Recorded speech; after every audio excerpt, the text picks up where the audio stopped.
Jaya Nilo Prema Dana Karuna Prachur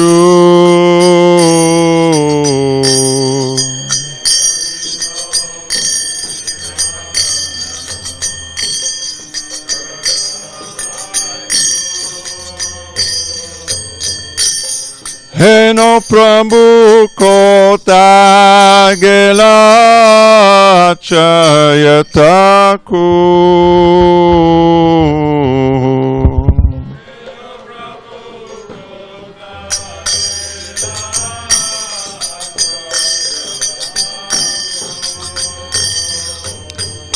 Kahamora Swarup Rupa Sanatan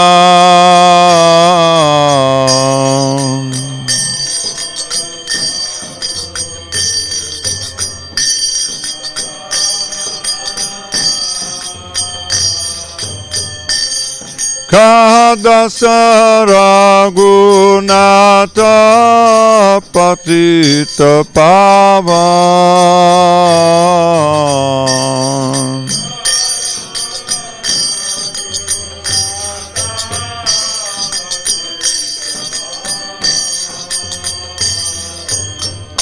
Kahamor Bhatta Juga Kaviraj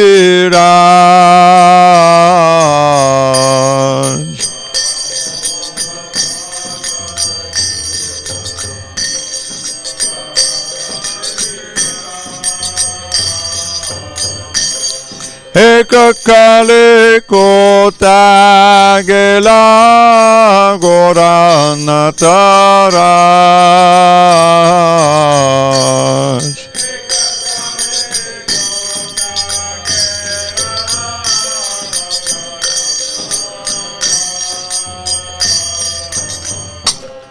Pasane Kuti Bomata Annale Pashibo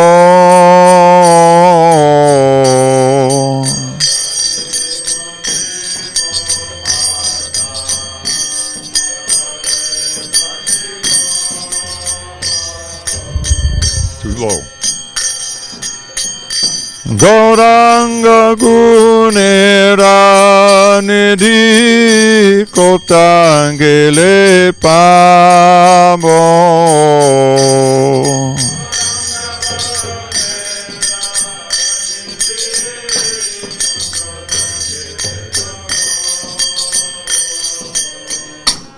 Se Samba Sangira Sange Je Koilo Vilas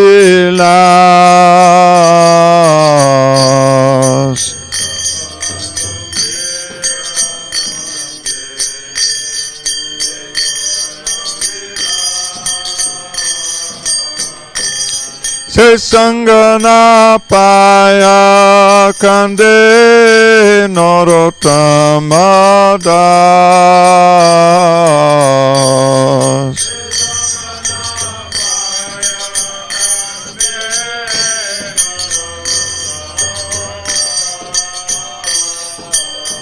Anjayanilo Prema Dana Karuna Prachur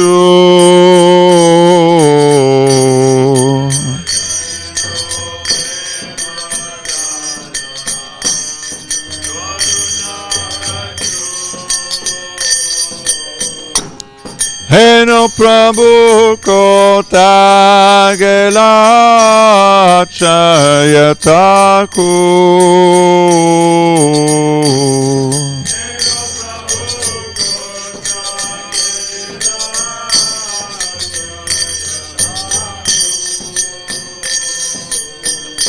Jaya Vaishnav Thakur, Vaishnav Thakur, Vaishnav Thakur, Jaya Vaishnav Thakur.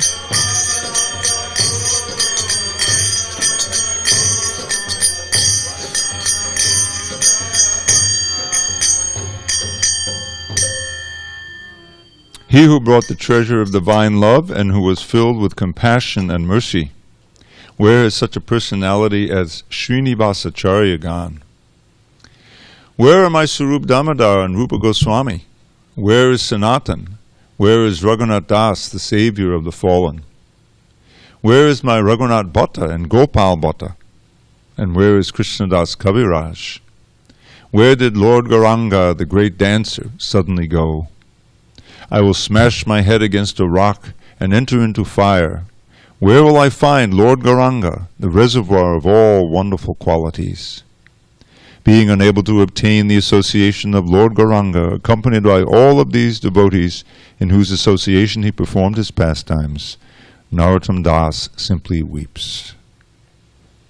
Hare Krishna. Shri Gopala Bhatta Gosvami ki jai.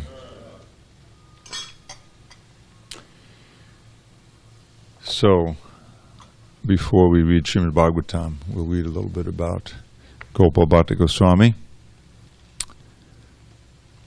And let's see.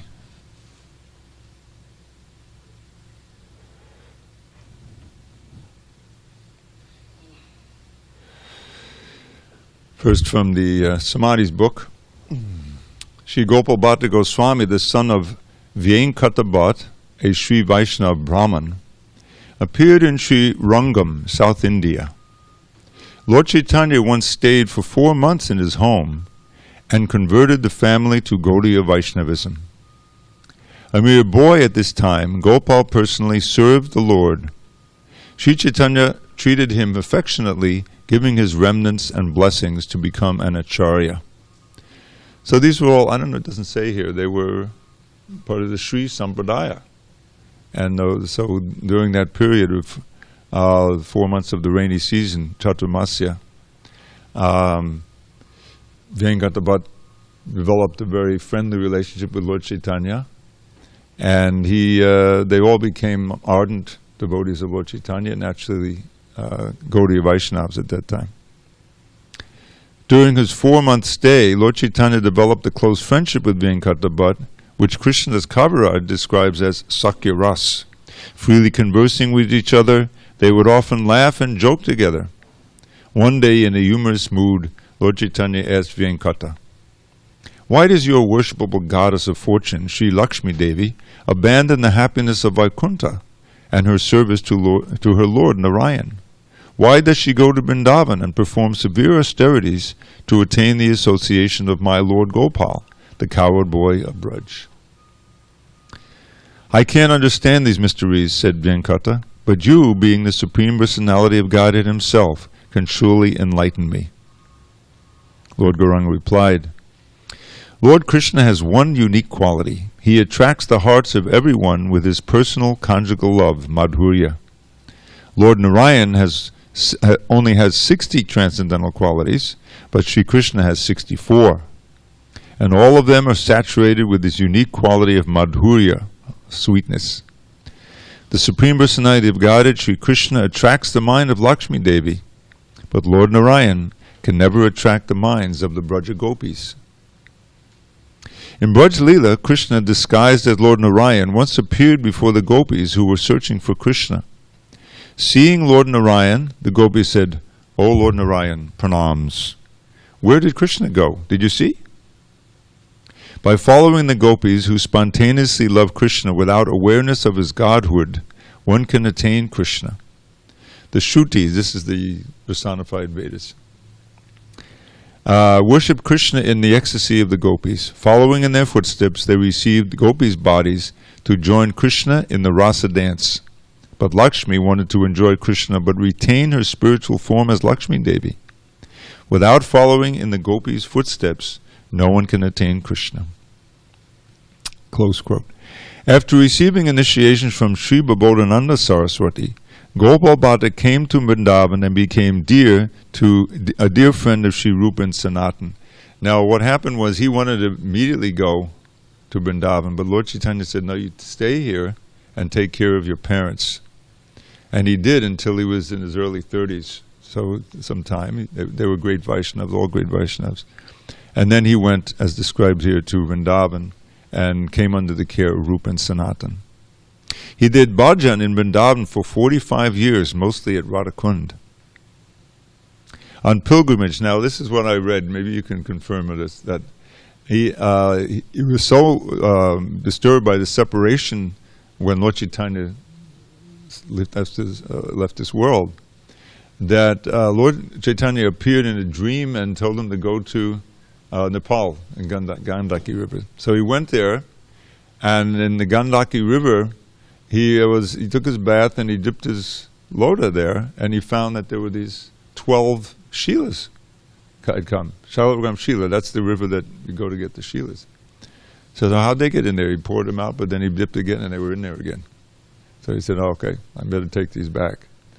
So he went back with them and he started worshiping with them in Vrindavan. And it describes here, this describes he obtained 12 Shalagram Shilas on pilgrimage. And then he wanted this is something that I read. This is not Shastra, Wikipedia, but I think it is Shastra. You can confirm or deny, you probably know. That a gentleman came and gave him clothes for the deities, but they really weren't appropriate for the round Shilas.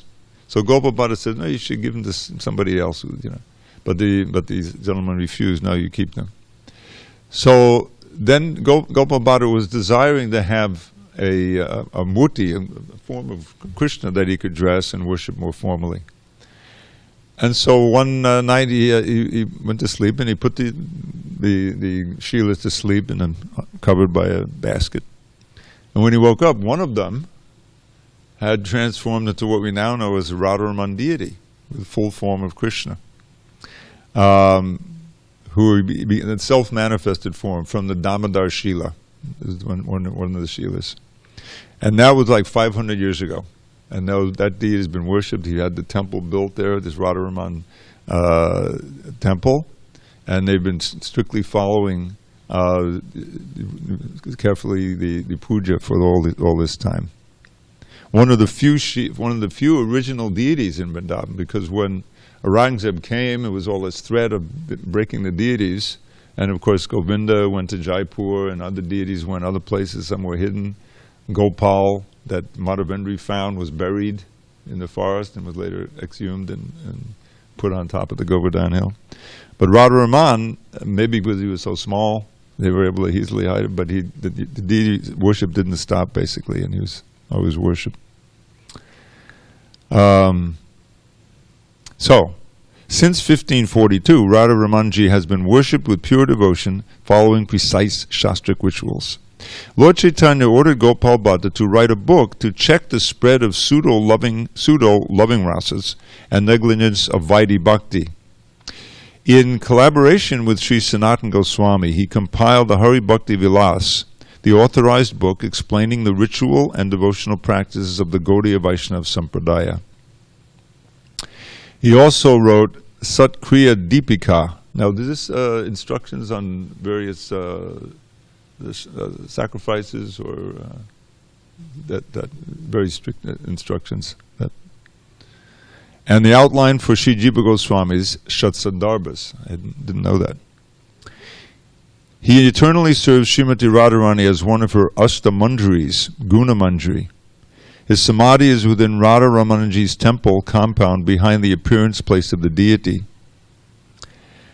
Gopal Bhatta Goswami initiated Gopinath Pujari Goswami, a lifelong brahmachari who served Radha Ramanji for his whole life. He also initiated Srinivasacharya and many other stalwart Vaishnavas. So there's many other things. Maybe if we have a little time at the end, Raj can give a few more details. Okay. So let's go on to Bhagavatam. Again, we have a prose. I don't want to say verse, but offering. And so we don't have anything to chant, but it's pretty short. Just give me a second here. Okay. No, it's not short. It's quite long. Okay. Om Namo Bhagavate Vasudevaya. Om Namo Bhagavate Vasudevaya. Om Namo Bhagavate Vasudevaya. Okay. On this 28th day of July, 2021 in San Diego, we're reading from Srimad Bhagavatam, translation and commentary by His Divine Grace A.C. Bhaktivedanta Swami Prabhupada. We're in Canto 5, The Creative Impetus, Chapter 1, The Activities of Maharaj Priyavrata. Text number 30. I'll just read the Sanskrit myself. Yavad avabhasayati sudagirim anupadikraman bhagavan adityo vasudatalamardhenaiva pratapatyardhenavachadayati tada hi bhagavadupasano pachitati purusha prabhavas tad anabhinandan samajevena ratena jyotirmayena rajanim apidinam karishyamiti saptakrit vastaranim anuparyakramad vitiya iva patangaha. Translation. While so excellently ruling the universe, King Priyavrata once became dissatisfied with the circumambulation of the most powerful sun god. And circling Sumeru hill on his chariot, the sun god illuminates all the surrounding planetary systems. However, when the sun is on the northern side of the hill, the south receives less light, and when the sun is in the south, the north receives less. King Priyavrata disliked this situation, and therefore decided to make daylight in the part of the universe where there was night. He followed the orbit of the sun god on a brilliant chariot, and thus fulfilled his desire. He could perform such wonderful activities because of the power he had achieved by worshipping the Supreme Personality of Godhead. Purport. There is a Bengali saying which describes that someone is so powerful that he can make the night day and the day night. That saying is current because of the prowess of Priyavrata. His activities demonstrate how powerful he became by worshipping the Supreme Personality of Godhead. Lord Krishna is known as Yogeshwara, the master of all mystic powers. In the Bhagavad Gita 1878, it is said that wherever there is the master of all mystic powers, yatra Yogeshwara Krishna, victory, fortune, and all other opulences are present. Also Arjuna. I know those two are present. Devotional service is so powerful. When a devotee achieves what he wants to accomplish, it is not by his own mystic power, but by the grace of the master of mystic power, Lord Krishna. Lord Krishna.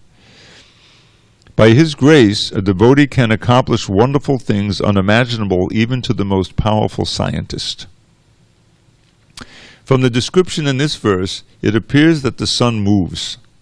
According to modern astronomers, the sun is fixed in one place, surrounded by the solar system. But here we find that the sun is not stationary. It is rotating in a prescribed orbit. This fact is corroborated by the Brahma Samhita 552. Yasyagya brahmati sambhita kala chakraha.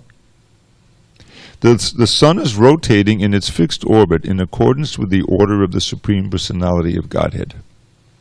According to Jyotirveda, the science of astronomy in the Vedic literature, the sun moves for 6 months on the northern side of the Sumeru hill and for 6 months on the southern side. We have practical experience on this planet that when there is summer in the north, there is winter in the south, and vice versa. He's speaking of course, the hemispheres. Modern materialistic scientists sometimes present themselves as knowing all the ingredients of the sun, yet they are unable to offer a second sun, like Maharaj Priyavrata's. Although Maharaj Priyavrata devised a very powerful chariot as brilliant as the sun, he had no desire to compete with the sun god, for a Vaishnava never wants to supersede another Vaishnava. His purpose was to give abundant benefits in material existence. Srila Vishwanath Chakravarti Thakur remarks that in the months of April and May, the rays of Maharaj Priyavrata's brilliant sun were as pleasing as the rays of the moon. And in October and November, both morning and evening, that sun provided more warmth than the sunshine.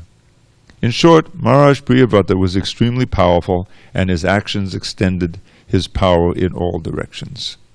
Om Jnana Timirandasya Jnanandana Shalakaya Chakshu Unmilitam Yena Tasmai Shri Gurave Namaha. I was born in the darkness of ignorance, but my spiritual master Srila Prabhupada opened my eyes with the torchlight of knowledge. I offer my humble obeisance unto him and all members of Sri Parampara. So just one note on this as we launch into the fifth canto here. Just see. Thank you.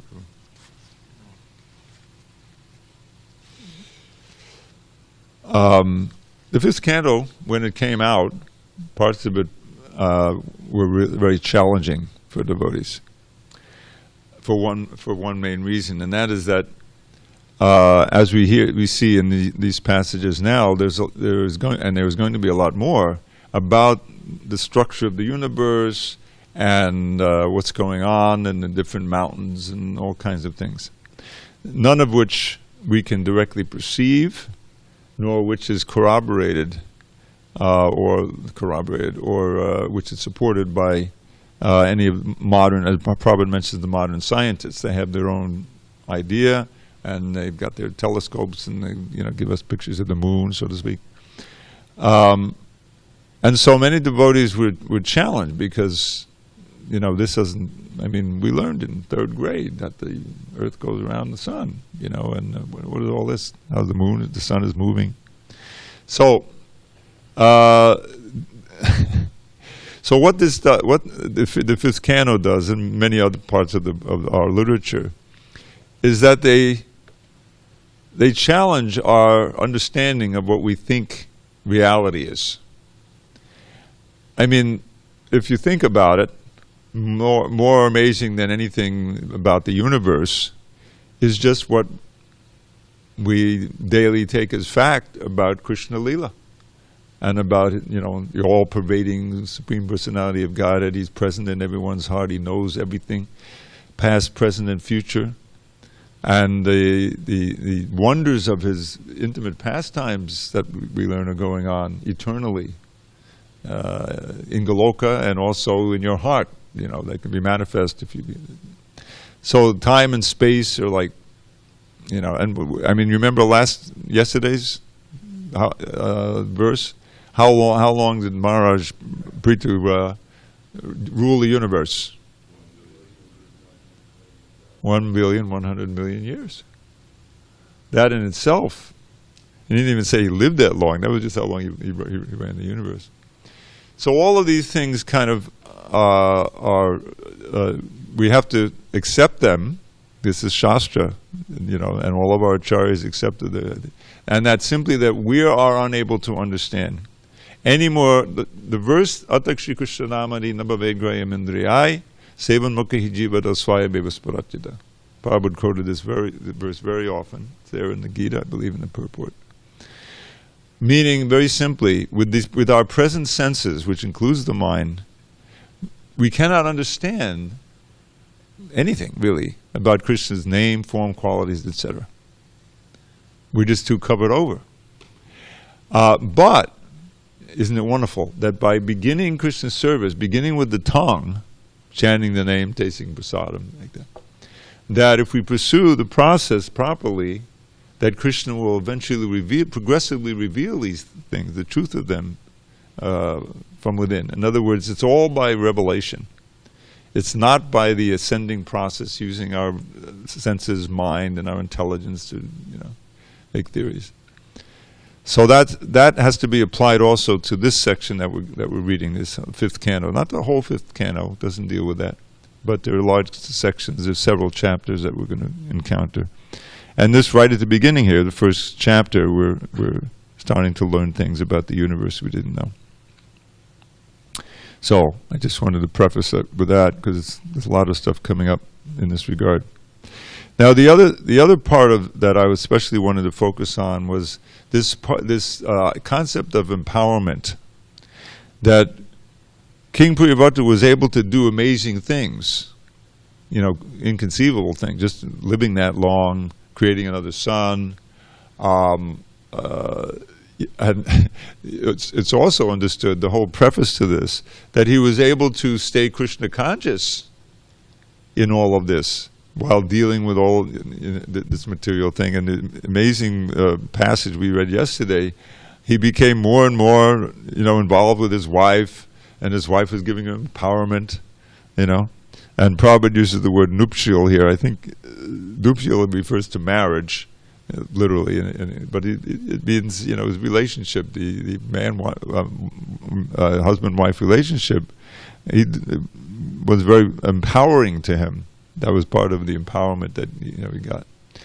But really the power is coming from Krishna. He could perform such wonderful activities because of the power he had achieved by worshipping the Supreme Personality of Godhead.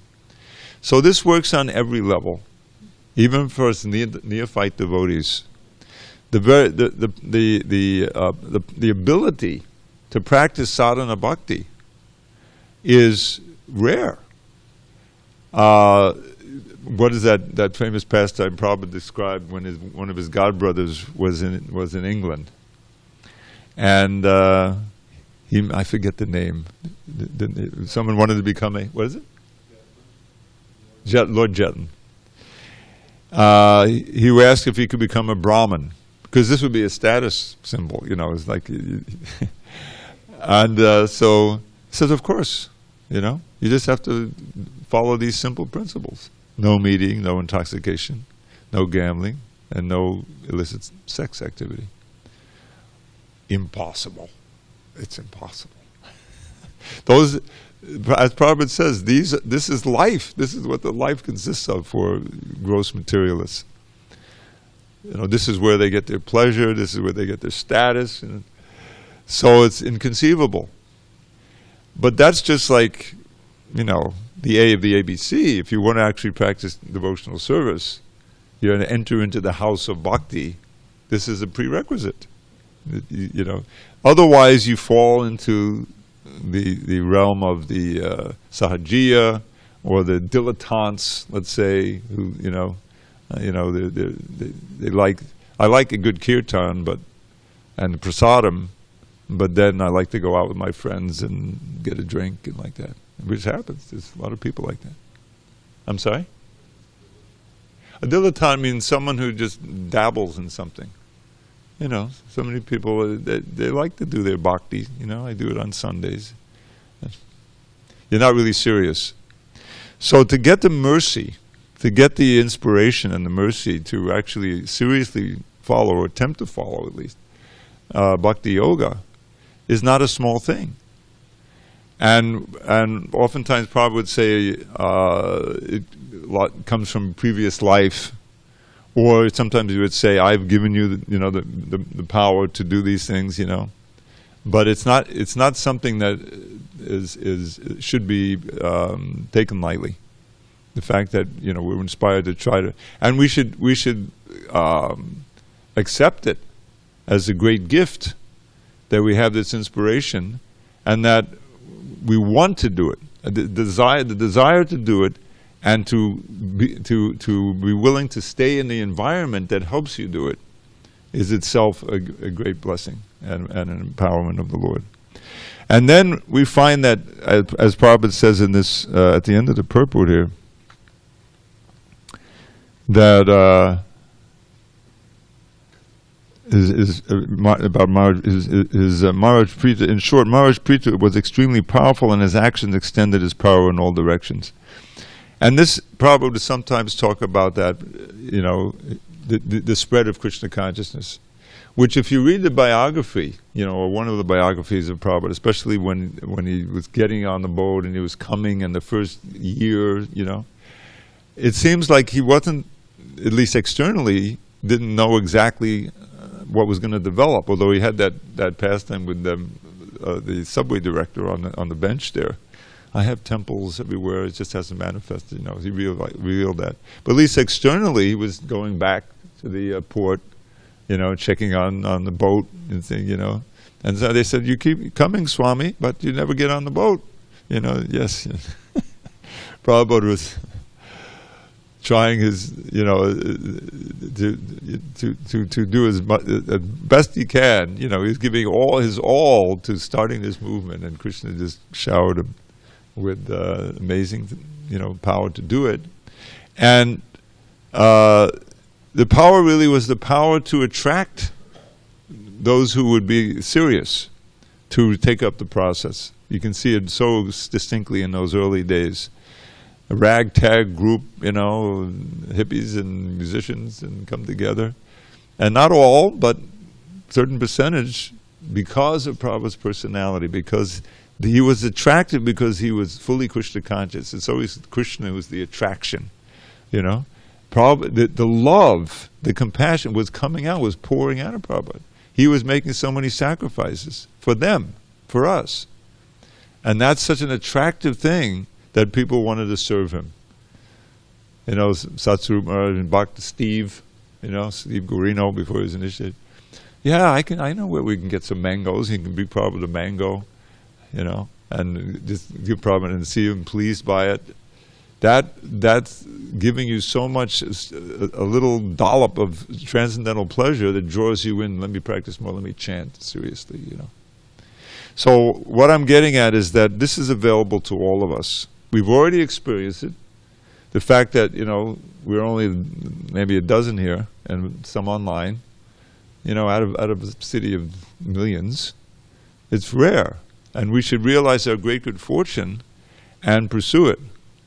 I like to contemplate that verse. Prabhupada would constantly quote so often. Tasyaiva heto prayateta kovido nalabhite yad brahmatama paryata talabhite dukkha badanyatak sukham kalena sarvatra gabhira rangasa.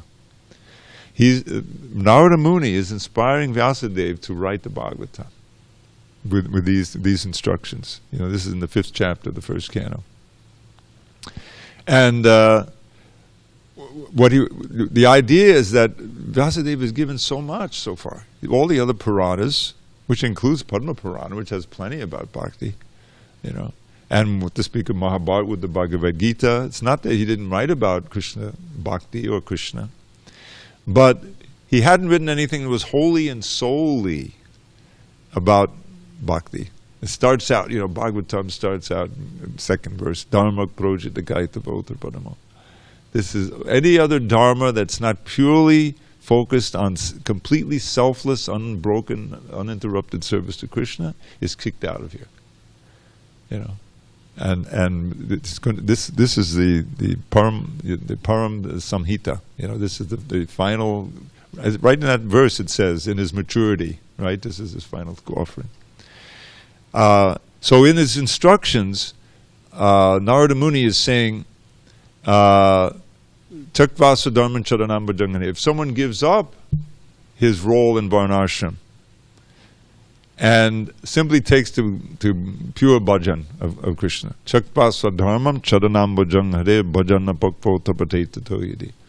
but, and this often happens, in one lifetime at least, doesn't completely complete the course, or even falls away. It's the summit we've seen in our own movement. Where is there any loss? Narada says, where is there any loss? There's at least 2 verses that I know of in the Gita that says, Nihebhakamanashosti, famously in the 2nd chapter, there's no loss or diminution.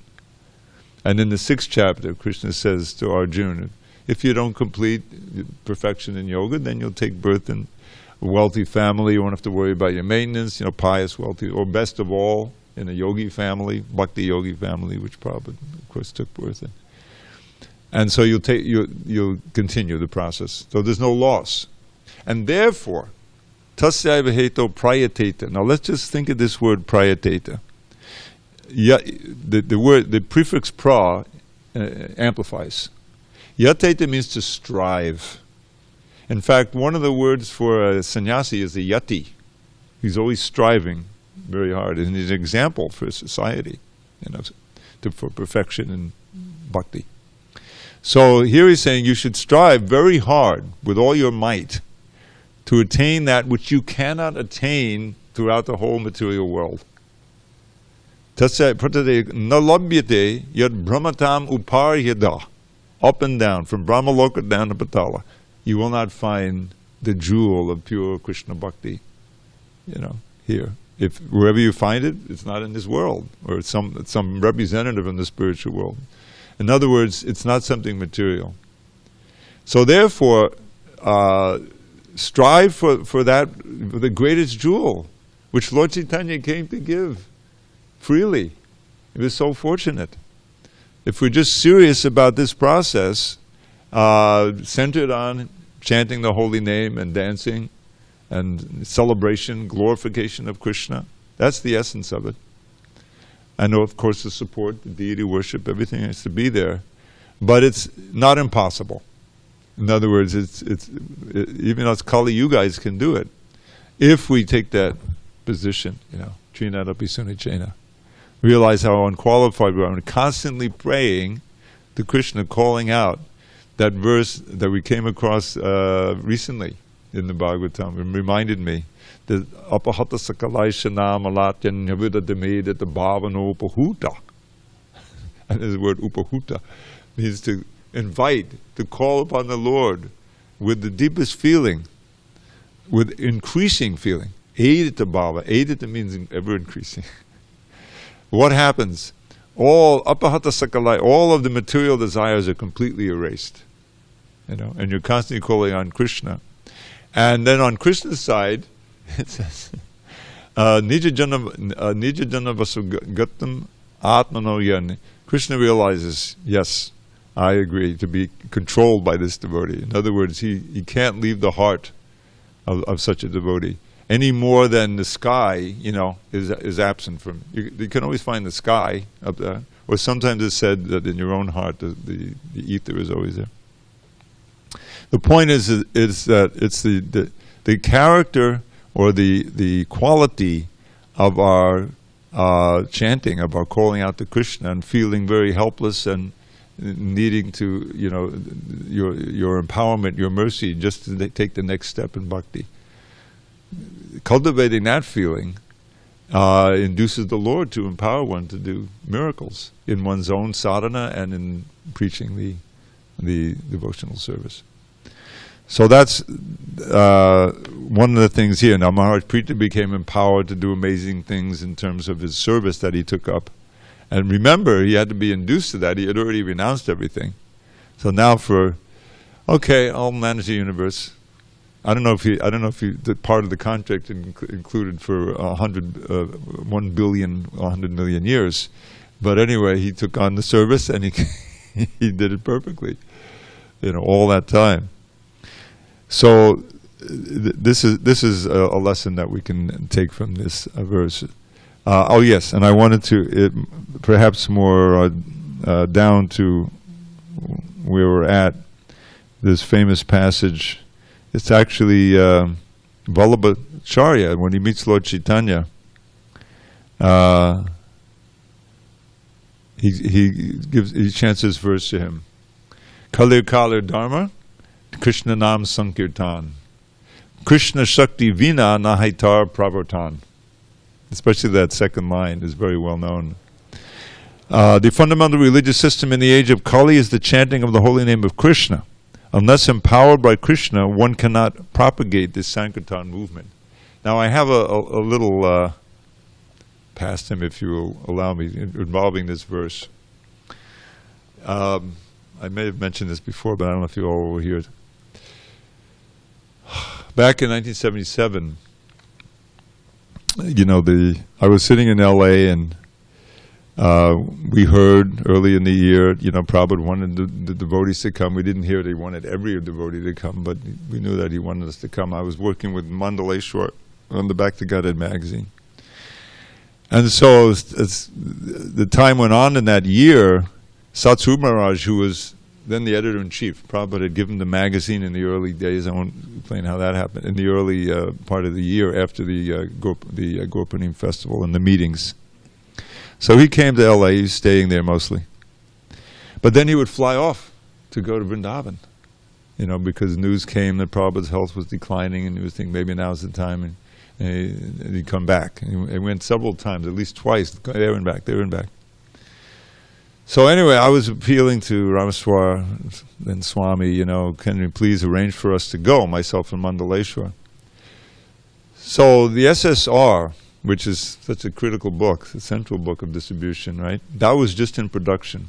That was the last book that went to the printer while Prabhupada was on the planet. I don't think he ever saw it printed. So I was the guy who put together the captions. So I was engaged, to write those captions at the last stage of the production. Anyway, the bottom line is we left about, November 8th or something, on the plane. Got on the plane, going the eastern route. And on the plane, and all of this was like, I took it as to be Krishna's arrangement. There was a bomb scare. So instead of landing in Heathrow and getting our connection and then going on to Bombay and then taking the train to Delhi and Vrindavan, we had to stop in Shamrock Airport or something, some airport in Ireland, and for a whole day, for 24 hours, they combed that plane looking for the bomb, which they never found. It was just a scare. But we had missed our connection. Anyway, the bottom line is we delayed, and we arrived like on the 16th, I think, of November. Anyway, so, and we got one devotee there, showed us, he was so stricken he couldn't talk. He showed us the telegram from Vrindavan that Prabhupada had disappeared. He left. So anyway, we were there for the celebration afterward. Everyone was kind of stunned, and it was very traumatic. But I was there as not only, as a pilgrim to visit Prabhupada, but also as a reporter for the Bhakti Godhead. My first assignment after going to Vrindavan was to go to Mayapur and to visit his Divine Grace Sri Rangam Goswami, who we had heard had proof that Prabhupada was a Shaktivesh avatar. This is certainly newsworthy, worthy of a news article and Bhakti Godhead. So we went there, and I went across the river to his ashram, and the first one to greet me was Krishnadas Babaji. Yeah, Akinchana Krishnadas Babaji, who's very famous. I had heard of, I had never met him before.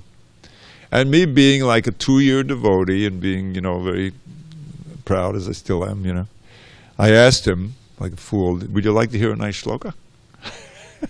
So anyone who knows him, that's exactly what he did. He started laughing. And so I chanted, I forget the shloka from Krishna Karnamrita, and he laughed some more. And he said, just see what Swami Maharaj has done. He's made them lechas and yavanas chanting the Krishna Karnamrita. So he gave me an instruction which I still have not fulfilled, which I should try to do, and that is, he said I should memorize the whole Krishna Karnamrita. There's 111 verses, I have about 20 of them down. But then he led me up to Maharaj, who was on his balcony there. He would stay there. And I offered my dandavats, and I'd explained why I was coming. I said, "Oh, okay." And so he asked Krishna Babaji to get his copy of the volume of the CC. The Gaudiya Vaisnavism had an edition, 1 or 2 volumes, and he pulled out this verse. This is the verse proving Prabhupada's Shaktivesh.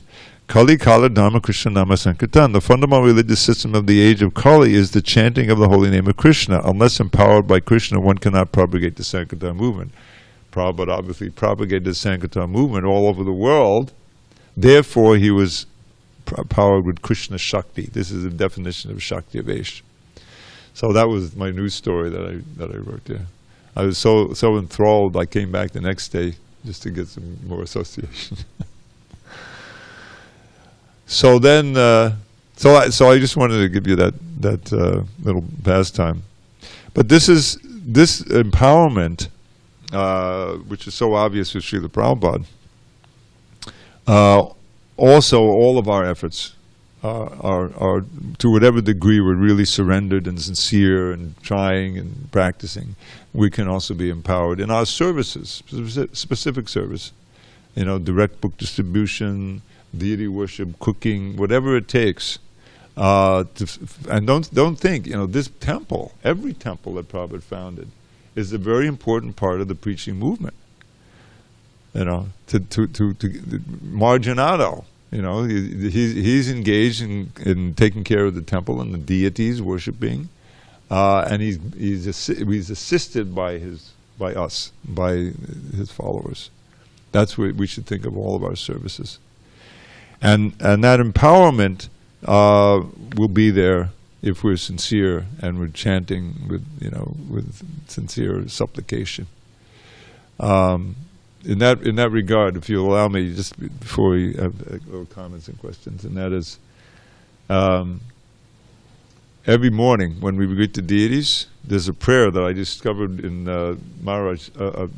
Raj, you may know this book by Shivaram Swami, My Daily Prayers. Have you ever seen that? One of them is in this prayer. It's in the Utkalika Volari, which means a creeper of vines that expressing my most ardent desires. My understanding, I may be corrected on this, is that this was the last or one of the last works that Rupa Goswami penned. And this is near the end of the book. So he gives this prayer, Pashupada Varinya Nandana Vaname Tang Maharati He Yuvam Papatu Panayo Bhave Bhave Bhavatore Vabadam Mujeshu Me. O Radha Krishna, children of the best of coward men, this single boon I beg from you again and yet again. In all the countless births my endless sins will make me meet. Let all my love flow toward your luscious, lustrous lotus feet. Now the next verse is in the same mood. And this is almost like if you study the Nectar of Devotion, you find one section that read all these years as submission. And submission. Oh, I understand submission. And the whole explanation is. But really, submission means submitting an appeal. Like a submission of it. And so there's different kinds, and one of them is this Dainya Bodhika. And we say so many songs like that, where you find Narottam Das or Bhaktivinoda Thakur's. I've spent my whole life acquiring material education, and it just makes me more covered over. And, in other words, very much criticizing the position. And then usually at the end, therefore you'll find no one more worthy of your mercy. You're known as the Dina Vatsala, the one who's most kind and affectionate and merciful to the most fallen. You won't find a better candidate than me, so please give me.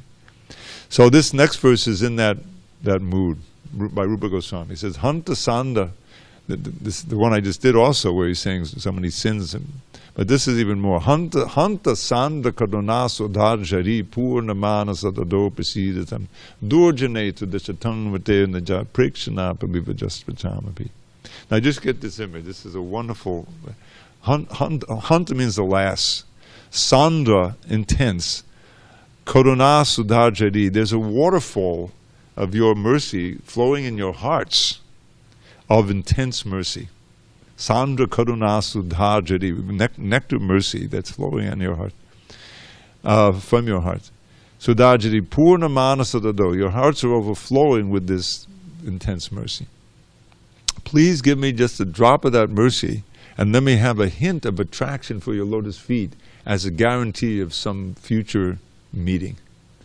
In other words, we're recognizing our, desert-like hearts, and we need so much mercy, So this is the mood that we need to chant Hare Krishna and to appeal to the Lord, Please, I can't, I don't know, I don't have the intelligence to do this service, I'm in great anxiety. Please enlighten me how I can perform this, how I can do this.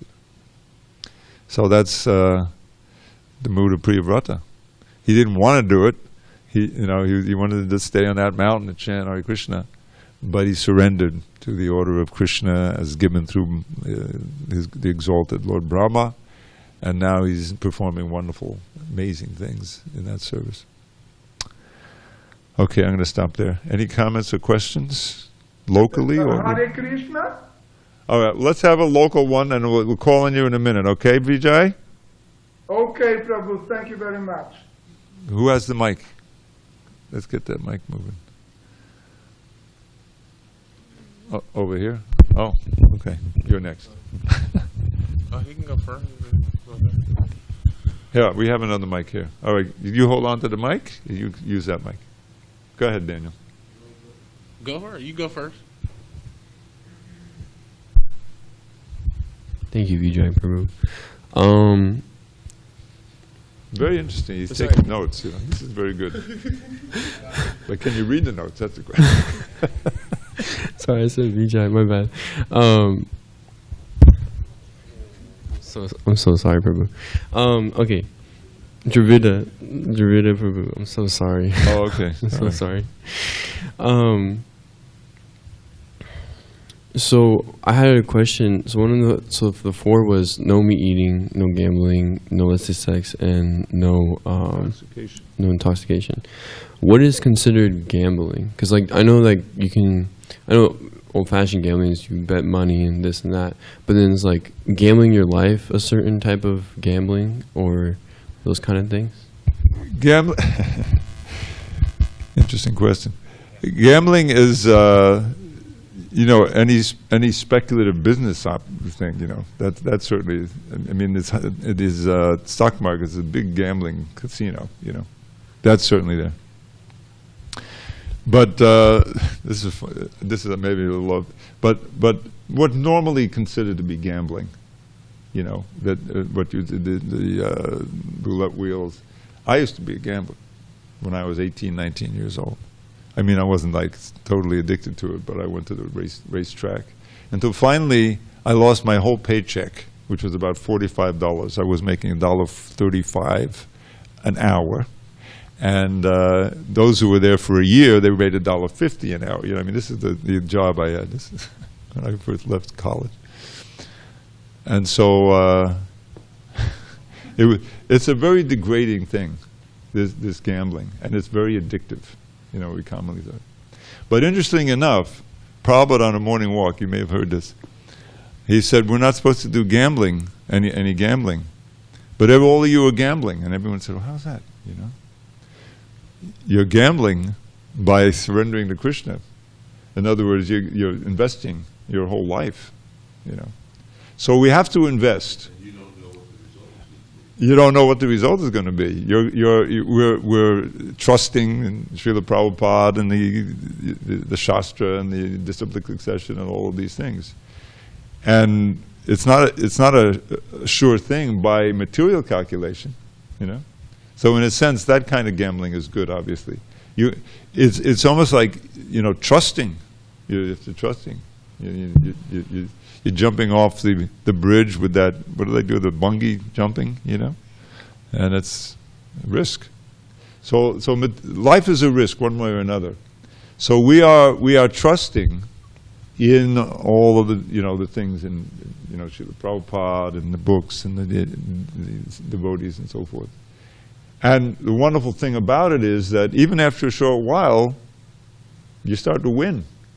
You haven't won the holy grail of prema bhakti, but you're starting to be more peaceful, and some of your addictions are going, and so it's a sure thing. So gambling is gambling. What you know is gambling. That's the main thing. You're on, and then you, Vijay, you're next. I have two things for you. The first one, when you mentioned mangoes, I thought about Lord Chaitanya's when he grew the mango tree, and that mango filled up one mango filled up for the whole day. Every day they would go and the mangoes would every be day there. For 12 months. I think it happened. It was going on for years. And the second one, I said, if you surrender to Krishna from the heart and mean it, the four regular principles come automatically. Yeah, I mean, you should know them, but the ability to follow them comes automatically. Let's put it that way. Yeah, because there's especially in an environment like we're living in here. I always say this is not the place where someone, two blocks from the Southern California beach where you would start a brahmacharya ashram.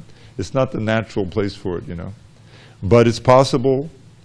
to be strict brahmachari and be strong in Krishna consciousness by the strength of the sadhana and the mercy of Krishna. This is a party town here. I mean, when I first moved here, I noticed one thing very interesting. There's no kids around. Where are the adolescents? Where are the 4-year-olds and the 5-year-olds? For years, Mohan Vilas, he lived below me, and he was raising his wonderfully, amazingly intelligent daughter, And she was the only one around, she would go to school far away and play, Which means it's just a party town, basically. But here we are. So, being able to follow the principles by the grace of the Lord and prayer and strictness, and surrender. So yes, that in itself is the first miracle. As I'm sure, what's his name, Jetland, would agree. That fellow in England who couldn't become a Brahmin. Yeah, it's a miracle. Okay, you're on, Vijay. Krishna, Prabhu. Hare Krishna, Dravida Prabhu, my humble obeisances. The quote from the first paragraph goes as follows. Quote, devotional service is so powerful. When a devotee achieves what he wants to accomplish, it is not by his own mystic power, but by the grace of the Master of mystic power, Lord Krishna. By his grace, a devotee can accomplish wonderful things, unimaginable even to the most powerful scientist. End quote. So, Prabhu, my question is related to the concept of miracle. Yeah. In accordance, Lord Chaitanya's movement is as powerful as to make a blind man to see stars in the sky, a mute man to recite poetry, and a lame man to cross mountains. So what I need to know is the following. Is it that these three instances can be categorized as miracles? Is it that in the Siddhanta of Krishna consciousness, the concept of miracle exists? And if your answer is yes, I need to ask the following question: What is a miracle in the Siddhanta of Krishna consciousness? What are the symptoms? A miracle, to be recognized as a miracle, must have what? What symptoms? Got it. I think we got it. You sound like a lawyer, Point 1, point 2, point 3. Miracle simply means, my understanding is that it's supernatural. It's something that happens that can't be explained in ordinary, what we call scientific terms. Now, of course, the tiny world of modern science. There was a nice article written many years ago. Is that one of the basic facets of our philosophy is that just relying on our own senses and mind and the scientific method or the ascending process of knowledge, you get a very crippled understanding of what reality is. You can't even understand or even believe in, many people, the existence of the soul, what to speak of God, of the, Krishna and all of his wonderful qualities and powers.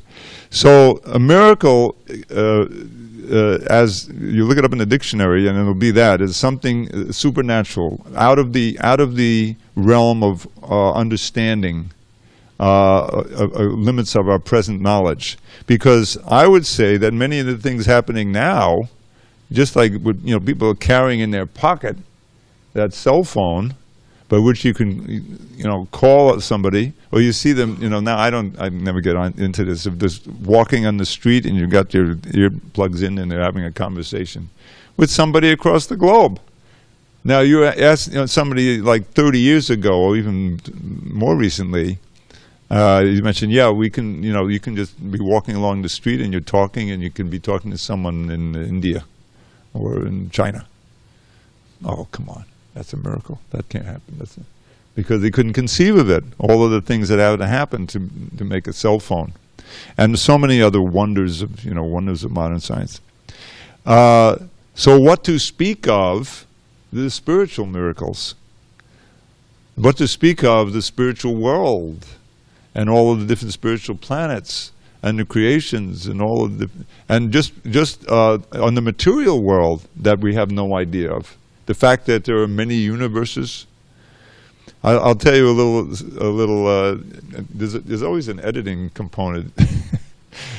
But in the course of editing our books, our wonderful and very important editor, Hayagriva Prabhu, the first main editor, in the Bhagavad Gita, Prabhupada would use the word universe. How the sun is enlightening the whole universe, and he said, well, of course he means solar system. He would cross that universe and put solar system in there. Yeah. So we try to fix that. The universe, and that whole paragraph in the 1021. If you read I see that sometimes I see hanging around, or even on our book tables. You got the Macmillan Gita. So check the 1021. That's Krishna's vibhutis, of bodies of water. I am the ocean. That whole thing.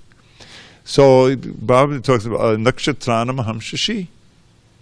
Of stars, nakshatrana means stars, I am the moon. So the second paragraph is all about how, this means those stars out there are like our moon. They're reflecting the light of our one sun.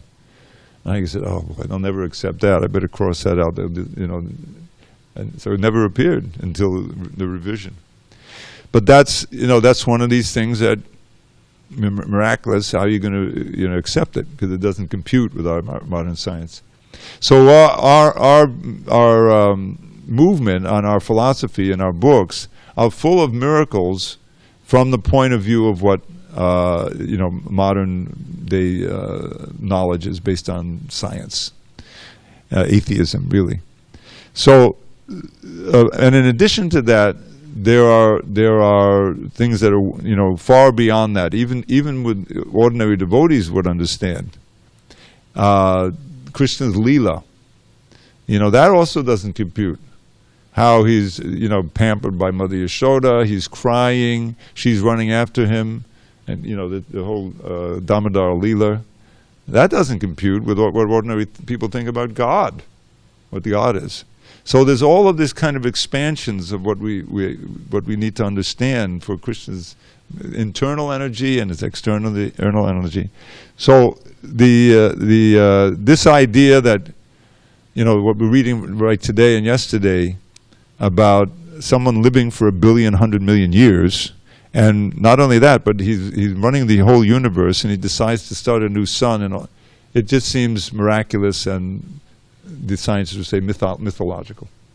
But we don't think it's mythological. It's true somehow, but we can't understand it with our present senses, so we just simply follow the process until Krishna will enlighten us from within, and we'll understand how it's true. Vijay, that's the best I can do. Yes, again, Dravida Prabhu, wonderful answer to my question. Hare Krishna, thank you very much. Glory to Srila Prabhupada. Hari Hari Bol. Srila Prabhupada ki jai.